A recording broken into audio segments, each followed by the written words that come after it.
kabar pemirsa? Selamat datang di Jendela Istana.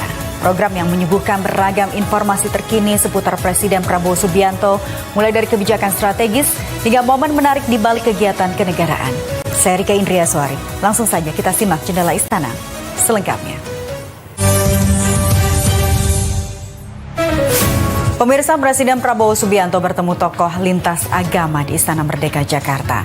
Pertemuan ini digelar untuk mendengar langsung aspirasi masyarakat terkait berbagai isu penting yang berkembang saat ini.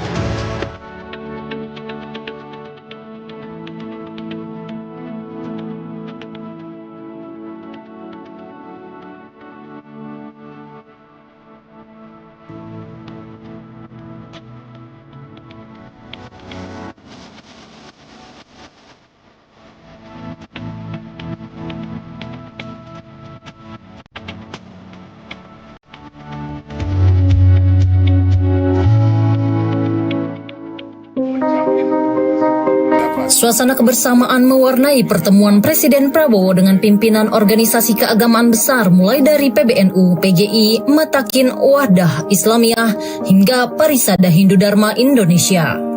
Pertemuan ini menjadi ruang terbuka untuk menyampaikan berbagai keresahan publik secara langsung kepada kepala negara.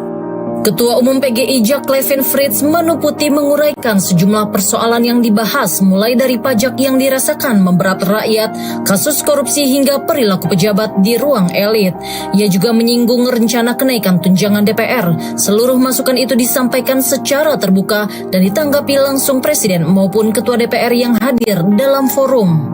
Kami sangat berharap bahwa modal-modal pertemuan dan keguyuban ini bisa juga didorong ke tengah masyarakat, pada provinsi-provinsi, pada daerah-daerah, sehingga kita merajut kembali keguyuban bangsa. Yang Presiden berjanji misalnya untuk undang-undang perampasan aset, dia akan sungguh-sungguh mengerjakan dan memperjuangkan itu bersama Dewan.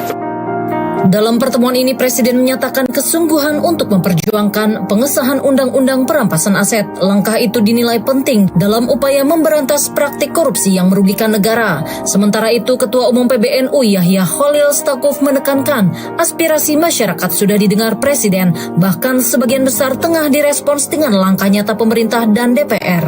Ia menyebut upaya pemenuhan aspirasi publik sudah mulai berjalan secara sistematis.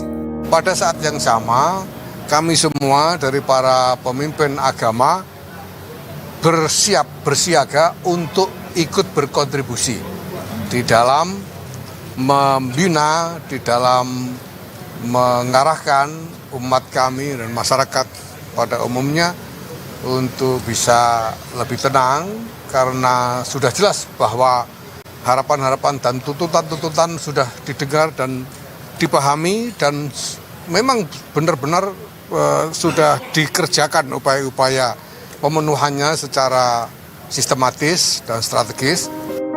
Para tokoh agama juga bersepakat untuk berperan menenangkan umat di tengah dinamika situasi nasional. Mereka berharap langkah Presiden dalam merespons aspirasi rakyat dapat segera terlihat lebih kuat agar kepercayaan masyarakat semakin terjaga.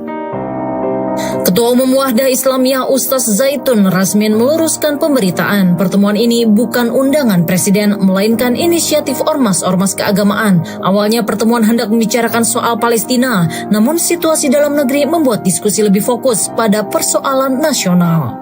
Kamilah yang inisiatif, bahkan sejak beberapa bulan lalu berkumpul di PBNU dan PP Muhammadiyah ingin bertemu Bapak Presiden, tadinya membicarakan tentang genosida di Gaza. Tapi begitu ada masalah yang terjadi di negeri kita ini, maka kami lebih kuat lagi segera bersepakat untuk minta bertemu beliau, menyampaikan juga masalah Palestina, tapi juga yang lebih banyak tentang kondisi negeri kita.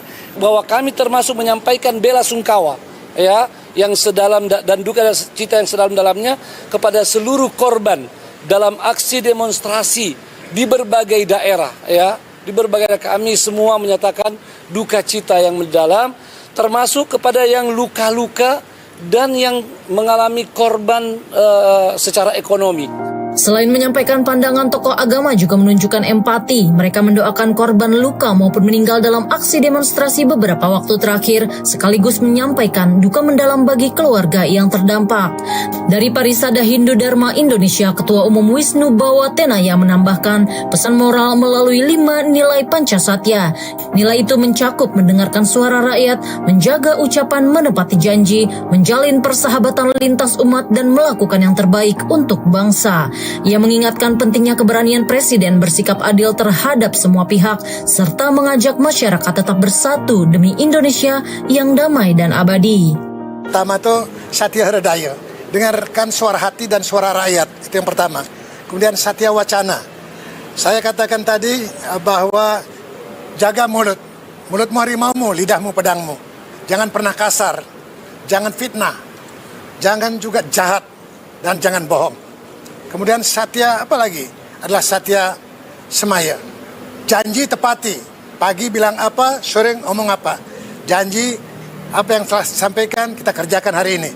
Kemudian saya juga mengingatkan untuk Satya Mitra. Kita berkawan, bersinergi seluruh ormas-ormas keagamaan seperti sekarang ini dalam bentuk kekeluargaan yang luar biasa. Dan terakhir tentu Satya Laksana. Do the best, lakukan yang terbaik. Keterbukaan Presiden Prabowo dalam forum lintas agama ini diapresiasi luas, termasuk harapan agar pola dialog serupa dapat digelar secara rutin. Dengan begitu, aspirasi masyarakat tersalurkan secara langsung dan pemerintah dapat memastikan kebijakan yang ditempuh benar-benar berpijak pada kebutuhan rakyat. Pertemuan di Istana Merdeka memperlihatkan kepemimpinan Presiden Prabowo yang terbuka pada dialog dan aspirasi publik. Dengan komitmen memperjuangkan kepentingan rakyat kecil sekaligus melibatkan tokoh agama sebagai mitra moral, pemerintah meneguhkan arah menuju Indonesia yang lebih tenang, adil, dan bersatu. Presiden terima aspirasi pekerja nasional. Simak laporannya usai jeda, tetaplah bersama kami.